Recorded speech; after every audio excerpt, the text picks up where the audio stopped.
these past 3 days, and that's a pretty big achievement here for a team. Yeah, I mean, here's the thing I'm looking for in this draft, and here's the thing we can pay attention to in this game.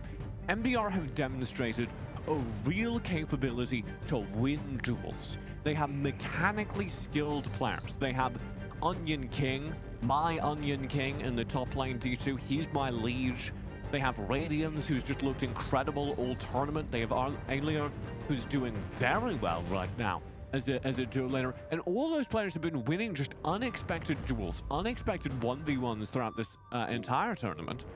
But one team, or a team that on paper, in theory, is really good at denying that sort of play style.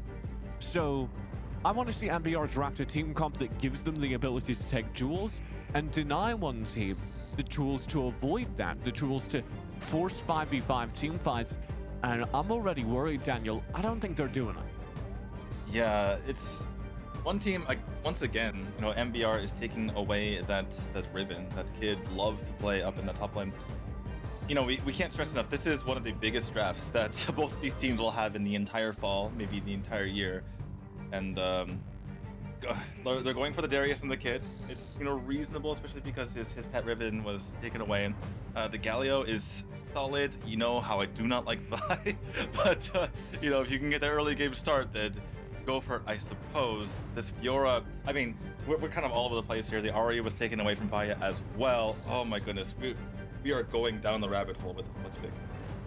Yeah, I do have a point to bring up here. Okay, you mentioned D2, your, pretty much dislike of the champion Vi. I remember during the Summer Super Cup, there was a sort of like bad luck strain with Olaf and Team Secret as well, so much so that we called him the harbinger of death when it came to Team Secret matches. And one team and Vi, they haven't seen a lot of success, yet they still push this champion. I mean, what do you think is the... Sorry, okay, what do you think is going on here with the Nunu and the Soda on the other side? I mean, any thoughts on this overall draft? Yeah, Skimmy mentioned this multiple times that one team will not mess around. They will bust out the Lux Sona when they feel like their opponents are disrespecting them with their bottom lane picks. And they're going with that right now, and let's see if it works out in this game. Here's my worry. This is a lot of AP. This is actually pretty easy to build defense against for MBR. If they build magic resistance, they cancel out an awful lot of what's been drafted so far. So there's an over-reliance on AP damage in this draft. And then also, I'm looking at the One Esports draft right now, and it's very focused on the mid to late game. They're going to be very vulnerable during the opening moments of the game. And that's where we actually saw MBR kind of take advantages during the best of two they played earlier today during that tied best of two. We had game number one where one team relied on a strong start and they didn't get it because MBR can fight them early. And I kind of see this happening again. I think I might change my prediction. Mika, it's MBR all the way for me.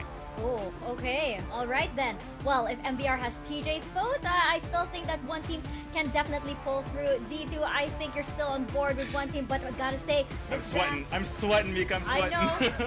I know. I'm sweating too, but this is going to be a very, very important matchup. This is MBR versus one team. Casters, take us into the rift. Thank you a bunch, Mika. We're in here, we're out here watching MBR versus one team Ungameism with Omo. I don't know, we're in the arena, we're in some space. This is the internet, this is how we do things here, Omo, and we're not flip-flop. The TJ has switched his prediction around. It's MBR for him. Well, one team has something to say about that. It's that Sona Lux. I've never thought I've had to say the same words in the same sentence as two names together. But it looks like this is the game for it. I'll be honest with you, I really hate Sona Lux. I understand the power, I understand the idea, but as a viewer, it's just not very fun to watch, isn't it? Well, there we go. I mean, it's part sportsmanship, it's part gameplay, it's part mechanics. Overall, though, let's see how they're gonna make this one work, because like TJ mentioned, it is a lot of magic damage. Pretty easy to draft to get to defend against. Yeah, really but good it's going to come down to a lot of mechanical skill. MBR, like they mentioned, on their good days, when the ping is in their favor, when the wins are on their side, they are unstoppable. On one team, they have a track record and they're good. It really does seem that way, right? I mean, when we think about one team, I always bring up the point. These guys were the finalists in the Summer Cup as well, so we expect a lot from them. But MBR, they have been impressing us And I think a point that we need to touch on is in the Summer Cup, no Indonesian teams made it out of groups. MBR, they are the first ones. They are looking to light the torch for future Indonesian teams. And are they a damn good example of what they can do? I mean, I think Radiance is a key player for this team. Onion King is so good, but across the board, there's really no slouches here. They're all more than capable of doing their job. And if you look at this draft, I actually really like what MBR have here. They have the ability to split push, camp for picks, wave clear. They really do it all. One team, they can only team fight, but Onion King... Oh no, this might be it though. Kid here has his number. He's gonna flash onto Onion King. The counter flash away from the Fiora. Elvis is joining up in the top side. Now has a level advantage, so might be able to find something in this process. Has the shock. Will take a couple turret shots and back off. He does indeed. Just trying to bail Onion King out of here, out of a little bit of trouble. And Onion King will just shove the wave into the turret, get the crash, and back off. Pretty good situation from losing the trade. I love when you say he does indeed. You know, he just confirms it, you know, so I know I'm not going crazy. I know that I am, in fact, watching the same thing as you. We are indeed watching the same game. That is true. And yeah, I mean, I want to talk about the team comps very quickly, right? If you look at one team's team composition, sorry to break the point. Yes, apart, sir. but No, please, I go really ahead. want to finish this thought. Yeah, like, yes. I feel like they just do one thing, right? We always talk about Vi being one-dimensional champion. They really doubled down on it with this Sona Lux combo, and then they have a Galio, which is gonna be, you know, rather supportive as well, has damage later. We're gonna have to hold that thought as Kid in trouble. No flash. Round 2, Logan may play it towards the top side again, finds a knockout, finds a crowd control barrier still available, gonna use it early though, and that's first blood over to MBR. It is indeed, and that's going to be a good start to things for them. Elvis picks that one up as well, so he's going to be rolling around with a bit of gold in his pocket. That's always a good start as well. I mean, if you look at one team's team composition, the Vi, the Sona Lux, everything in this just screams we want a 5v5. The Darius as well, his weak side pick. It's not going to be a bit cheeky there for Bayer. Yeah, it's not going to be a big threat by himself up against this Fiora. And with Onion King having a lead as well, I also love that Elvis is just camping lane, making sure that Onion King can find the leads that he needs. It's looking to be a good start here for MBR.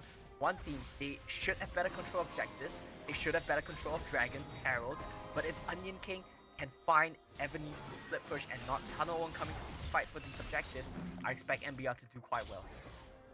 But it's also going to be very critical how these teams play around these neutral objectives. The fact that Dragon and Rift Hero are coming up pretty soon, we have to watch towards Onion King though. This is going to face off against one team who have found the damage to land onto him. Oh! Beautiful use of the ultimate there, just to confirm that kill early. Don't want to run any risk. They're going to play towards the Rift Herald side as well. They are indeed, and I think Rift Herald side, it's going to be so big for either one of these teams. I mean, MBR, they want the Rift Herald to snowball the Fiora. One team, they want the Rift Herald to break open mid lane and get the tempo of the game going, get the 5v5 started, stop the laning phase. So both of these teams, very different objectives here, are pretty similar objectives, but we do see Elvis. Was he trying to find a solo on the Baron? Well, we're gonna move in towards the Rift Herald now. Senyo still at least has that smite, but it's gonna be pretty close here. Finds it, but Onion King's right there, has his numbers, gonna flash away, but still comes across with a kill. Siu's gonna join in now. They're looking to maybe take down the Fiora, maybe take down the Nami, but it's gonna be difficult because Tobu is forced them back into the pit to flash away from the Lux. And it's difficult to pursue, so MBR will just pick up the one. Very disciplined as well, opting not to go over the wall there for Onion King. Siu tries to steal that one with the Lux laser, won't quite find it. We're gonna see the mid game really get started here as the 1-3-1s are in position. It's gonna be a pretty snooze fest of the mid lane.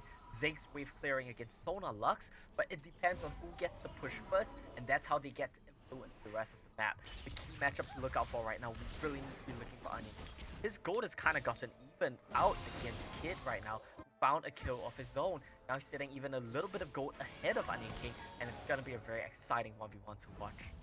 Absolutely, and we're also starting to see some presence coming through from the Vi, making an ambitious move towards the Rift Herald. Things were looking pretty close there. You saw the Ziggs ultimate come across. Yep. They were able to secure it, so I'm quite curious how they're playing this one out and what they're going to get done here. Yeah, I mean, I think both of these teams, they really just want to be looking to push out the mid wave as fast as they can and use that tempo to really look for control on the map. We're just going to see some resets right now, so not too much is going to be happening. Main thing I want to look out for is I want to see Elvis keep visiting the Baron lane. I love how respectfully Kid is playing by not, you know, tunneling in on just contesting the wave, looking for fights with the Fiora. He's waiting to catch the wave. He's waiting to clear it out under his tower, waiting for his opportune moment to farm. not taking any risk, knowing that the win condition from MBR is in his lane. We just need to not let Fiora pop off. And we're seeing the MBR special. The spooky ghosts are coming out already. Oh yeah, the first one on the bot for Tobu. So I'm curious to see how much that's going to be the case. Also, a lot of emphasis towards milk threads this game. Yep. The only person that's deviated from Lot of that magic. is going to be Kid. That's the main focus. You're going to try and watch out for this. Nice use of the repulse. Alves coming in for the flank. Doesn't realize he was waiting in the brush, but he still has the aftershock. So very tanky overall. Difficult for 1T to collapse on. Yeah, good job here from Siu and Ninja 7. It's exactly like we talked about, right? Both of these teams are going to race to push the mid wave. When they do, they will rotate to the key lane matchup, which is going to be this Baron lane. Here we go, Snowball comes in, a very respectfully played from one. They correctly identify, they know that MBR, they want to play for this lane, they can only play for this lane. And this is going to be a good punish here. Laser to clear out the wave, Herald at mid lane, one team throw down the gauntlet. Fast moves rotating around, but Siu out of mana, so it could be a little bit difficult to fight around the river here. They do manage to get the jump onto Albus first, but over on the other side, Onion King is still a massive threat. We jump on the back, he's jumping onto the Soda, should be able to take him down. Beautiful flash away by Ninja 7, so they haven't been able to find anything just yet. Kids on the pursuit, he had to burn the flash, but he wasn't able to get the Noxus Guillotine, not able to get the reset in the mid lane. They take down Radiance. One team, find a kill. Did one team really take down Radiance, or did Radiance do that to himself? I think that's a debate that we really need to have. He uses the flash, all the charges of the Spirit Rush is to hit the turret. And yeah, it's not a great start to the game for him. Looking for the picks, not quite able to find it. That's going to be one team picking up a kill there. It's pressure, it's nerves, it's been a long day for these guys, and they definitely are looking to try and end things off strong, but it's difficult. Don't get me wrong. Taking a look towards back the items because I find this quite interesting as well. Okay, so no ghosts, no ghosts for the Nunu, right? No ghosts for Nunu and Willem. And we also start to see Triforce and Hourglass available for Senyo. And so the Vi, Glass Cannon. Is this right? I mean, that's typically what Vice go for when they have a good early game, right? You don't want to be forced to building full tank because you really just get so useless if you go full tank. All you really do is you jump into the back line and that's it. You're done for. Your contribution to the team fight, that's about it, all you got. You need to have some damage, get on the back line, and follow that up. So I do like that he has the aftershock as well as the Zhonya's. Really inflate his artificial tankiness while he's focusing on doing damage. I mean, overall, I just don't like Vi as a champion, right? I completely agree with you about that. But I think that this is the optimal way to do it. Especially when you're playing such a low damage team composition. You need damage. Look, D2 came on the broadcast, and what does he want? He wants to destroy Vi as a pick. He's come on here, and he's basically said, yeah, I love what you guys are doing. I love Wild Rift. I love what I was doing in the Sea Championships. By the way, I hate Vi. Vi is a bad champion. But one team are still looking to make it work. They're trying to play it as that full burst kind of champion. Has the damage to take down the squishies. It really baffles me. If you want to play a champion like Vi with this combination, aren't you better off playing Xin? Aren't you better off playing Olaf? Why Vi? You know, that's what I really don't understand. But, you know, that's a question we'll have to ask one team another day when we have an interview with them. Well, point and click is easy, right? Point and click is easy to make sure it's consistent. It's probably one of the better ways to get in. Xinjiang might be a little bit difficult. You know, if you have to rely on point and click, maybe just don't be a pro player. Oh, Fighting Woods out from Mr. Omo. The like Fighting Woods are through. Right? I feel like that can't be the only reason. Well, I mean, it's probably not the only reason, but I don't doubt that the consistency of a Vi could go into play. And here we are debating out the efficacy and the suitability of Vi within pro play. While D2, you know, he's going to have an entire segment about this afterwards. We don't have to do this, Omo. I'm going to leave it for him. We're going to let him chill. We're going to let him deal with that one. But right now, let's take a look at the game state. Let's see how things are going. Still pretty even for now. Goat is basically dead even, just a couple hundred, setting these two teams apart. But Onion King, he's starting to do work here on these turrets, and he's starting to inflate his gold. Picked up the top turret by himself when one team were getting the dragon. Now he's going to... Yeah, this is never going to work against Vi, right? Your Q is never going to hit her, and your outfit is never going to hit her because she has repulsed. But I do like that he's getting the space to start doing work on these turrets, and this is going to be a very important timing here for MBR. Nice charm. Nice catch on the Kid, so they're looking for a little bit of damage on the Darius. The Ignite comes across, but the rest of the team is coming in as well. Tied away from Tobu from far away, and while we have this time, let's quickly touch on this once again. This is the upper run layoff as they try to jump in onto the Ziggs. Won't be able to get the follow-up CC across. One team will only have that. That's why we go for the Vi? Omo, are you sure? That is why you go for the Vi. It's just that it's useless. Yeah, so once again, this is for the upper brackets. This is to go in the playoffs while still in the upper brackets. You can squeeze in through 4th, but you'll start in the lower brackets and you only have a single chance. You do. You only have a single chance, and I do believe that means that. Correct me if I'm wrong here, but that means that you will be facing the loser of one of the upper bracket fights between the 2nd and 3rd seed, right? So the 4th seed team will be waiting in the losers bracket for the loser of the matchup between the 2nd and 3rd seed. I know it's all very abstract now, but once we finish the group stages tomorrow, it'll be much easier for us to have a better idea and understanding of how this is all going to shape up. Well, we're also looking to see how this one shapes up between one team and MBR because they found the crowd control locked down onto the Ari. The Noxus Guillotine comes across. That's the first kill. We're looking, that's the second. We're looking to see if one team can maybe make something happen. The answer is a resounding no. They get 1 kill onto Radiance, but that's about it. Love it. Love it. Just use Absolute Zero, clear out that wave, chomp down on that Onion as King. well. Come on, buddy. This isn't fair. He's just split pushing. They don't have a way to respond to this. And They even really once don't. they go up into the Baron lane, That they're team still going to be comes to late. Look at Baya. He doesn't get anything done. Fire against gets the solo Fiora. killed here. Look, he can't even walk up. He cannot walk up because he will just get ran down.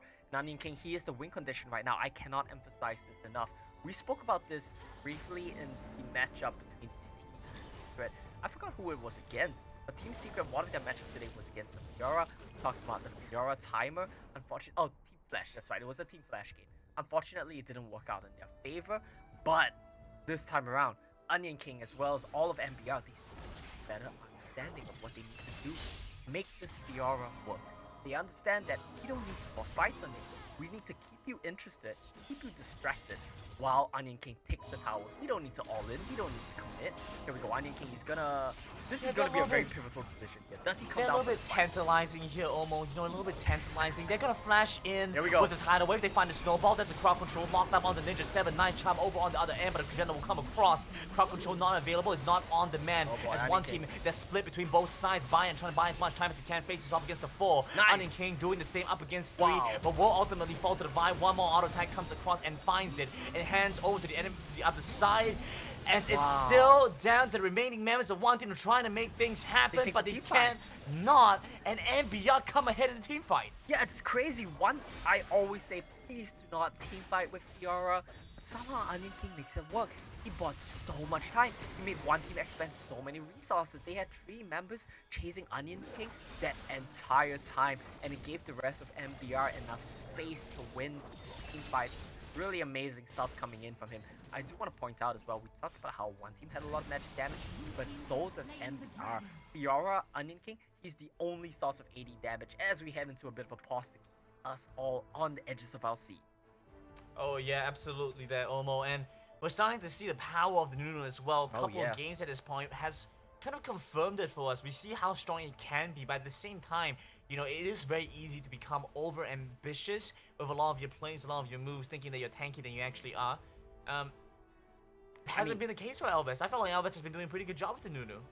What I really do like on the side of MBR is they really set up this Nunu pick for success. I think the mid lane pick, and I've spoken about this, right? The mid lane pick that counters the hardest is Ari. She has Spirit Rush to dodge his spells, to get out of Absolute Zero, and the most key part is Charm just completely shuts down his ability to roll snowballs into your team in a team fight. So they always do the Ari Nunu 1-2 punch. I say 1-2, but it's normally a 4-5, and it works so well for them because it denies the 5th pick to counter Nunu that we typically see.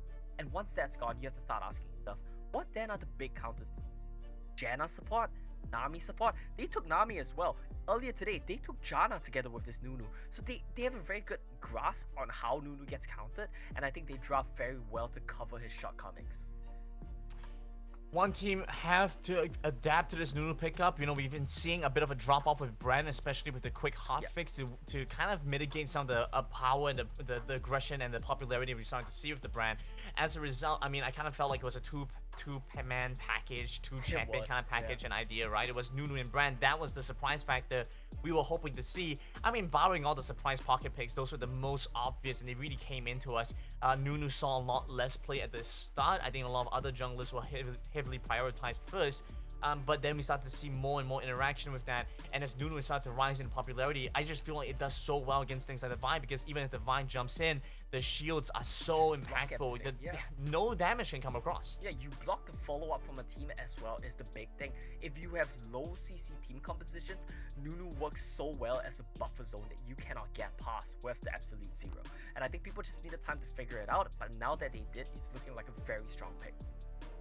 Yeah, they need some time to figure out how to make the champion picks. Well, we need a little bit of time to figure out how to fix this technical pause.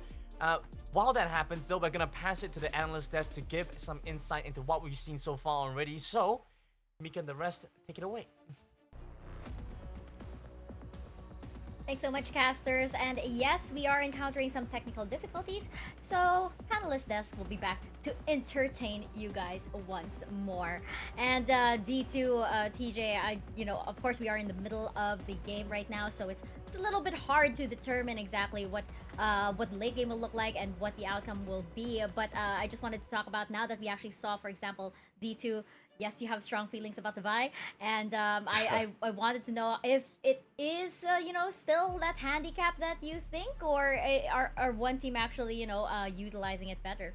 I was grumbling to TJ. I'm like, if that was a Lee Sin, that one kill would have been so much easier. And I was like, the Lee Sin wasn't bad, right? But oh my goodness, this game was just stopped at such a such a climactic moment. I'm really looking forward to see what's gonna happen. Looks like we're gonna go back right now.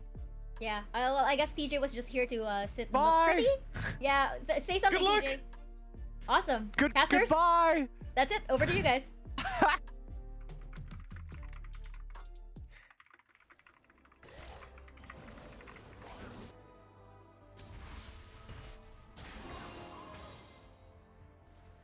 I can hear the ghost of TJ laughing in my ear as we came back to the stream. Yeah, we still hear the ghost of TJ coming back into us. It's an interesting one for sure. We're back against MBR in one team. In 4-4 apiece, Inferno Drag went into MBR, so the next one is going to be the Cloud Elder. It's a pretty fast one, pretty accelerated here, Omo. It is indeed, and we're gonna see how this one plays out, but I do like that Onion King, he's starting to itemize his magic resistance. He knows it's the only real damage cells from one team outside of this Darius and the Vi, which he can very easily outplay. Now they want Radiance though, he sees them with a ward. Spots them over by the side, and Elvis is trying to come in to respond. That's the power of the Ziggs clearing out ways from a distance away. That's why I always call Think he's gonna Ziggs get out. a champion that cheats the game. He hacks. He cheats the way the game is supposed and meant to be played. That's why he's so strong right now. Really well response there boy. from one team, but they're Here trying we to jump go. into Elvis, but it's really just Nunu. Look at how tanky he is. Look at how much time he's buying. The tanky laser boy. comes across.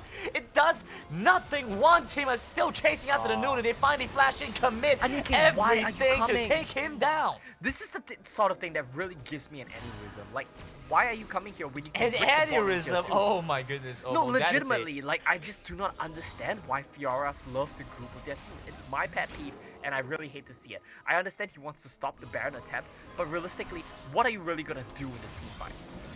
Well, they're here to commit. They're here to put some pressure in the mid find lane. out. One team start the Baron first. Onion King, he's here, like you mentioned. He's here to start up the Baron. There we go. Ziggs ultimate comes across the flash. Crowd control laid onto the squishy members of MBR. And it might go down, but one team haven't been able to find the first one just yet. The shield from the yellow comes across to keep kids safe, but it's difficult for them to find more. Spirit rushing left, right, left again. Radiance will find himself back in the mid lane, but not with a single kill. Okay, you know what? I take that back. Onion King's a bit of a smurf. He somehow gets into the team fight, takes no damage, because that's right. One team's team composition has no damage, and he just slides his way right out. analysis. Yeah, I think don't- Onion King identified that, you know what, I'm tanky enough. We have the Nami shields, Nami heals that can just come in, do the damage, and get out. I still don't like the approach. I feel like he could have gotten more by like pushing mid, responding a bit later, something along those lines. But still, it worked out for him, and you know, props to him. Well, understanding what they need to get done, Onion King was able to get into the pit, and well, there's some analysis, there's some result-based analysis there, Omo. It's bad until It's is bad. good. Nope, it's just bad. I'm just gonna leave it at that. Like, just keep All pushing. right, man. still wasn't the best play. Still could have found more value somewhere else. Onion King's gonna get caught out a little bit late on the crowd control. They're gonna miss out on the crescendo. It's gonna be pretty big without that Sonar spell. The Sonar ultimate not able to do all too much. Elvis, look at how tanky he is. He's soaking up the front line. One team, no damage, no chance. Kid's next to fall. Elvis moves on to the back line to flash away. Ninja 7 gets rooted up. This is it falling apart. A composition with no damage available will lose the MBR, who are here to collapse in on you, who are chasing you down, and Onion King leading the charge. I mean, what more can I say? We talked about how one team is the team composition that wants to group as 5, that wants to run at you with numbers advantage, but they're not going to be able to do that. It's the split pushing comp that's running down the 5v5 team comp. Tell me something crazier, Gaminism. I can't imagine this happening. One team, they tried so hard to force the play onto Onion King. Once again, he outplays. This Spirit Visage buy has been huge for him, but I feel like the biggest problem of all, one team, your draft approach needs to be better. Look at this. What Ninja is trying to be the TP. Oh, what is happening? Ninja, I don't think that's the correct play there, goodbye. but he misses out on the crescendo as well. It means a difficult one to hit. Look at how slippery the Fiora really is. Boy. Onion King is smurfing in this game. Daniel, he's jumping into the pit, but can't outsmite there's a just Nunu. no chance you outsmite Nunu. Exactly that, Omo. I mean, kid, he's just next to fall. The slows come across. The mana has been topped up by Onion King. It's zoomed. It's disaster. There's not much for one team to do. Kid's gonna fall next as well. I understand it's been a very long day for these players. It's been a long day for us as well. And one team, their heads are probably not exactly 100% in the game. They were one of our best teams in Summer Cup. They are the #1 seed from the Taiwan region. But they come in here and they are looking lost. They are looking out of it. I would say starting from draft phase, what did we say? One team's team composition has no damage. If you draft the Sonar Lux, you need damage. Vi's not going to give you that damage. Darius barely does. If he stacks up enough stacks of his bleed, you need something like the Olaf. You need something like a Xin Zhao. You maybe even want like a Lucian mid, and this is not it at all. It's just so illegal that MBR's team composition can run you down. It tells you that something is wrong with your draft, something is wrong with your approach towards this game, and one team, they need to get punished now. I think this is going to be really helpful for them for playoffs, and Kid just gets solo boloed. Yeah, exactly. You say that, and Mbaya will fall in the side lane. Onion King, what an absolute smurf in this game here, Omo. He really is. Onion King has been Look at that. off. Look at that. He's just walking in. They don't care. The tidal wave will set up the charge. They're gonna run right in. The crescendo doesn't stop MBR at all. And in their own base, they show no respect, no face to one team as they move on to the Nexus in 20 minutes. Will find themselves the win and continue deeper into the playoffs. MBR, what an impressive performance from them. My only gripe with how they played out that game, yeah, well-deserved smiles, guys. Fist bump it up. Really impressed by MBR. My only gripe with that play is how early they engaged the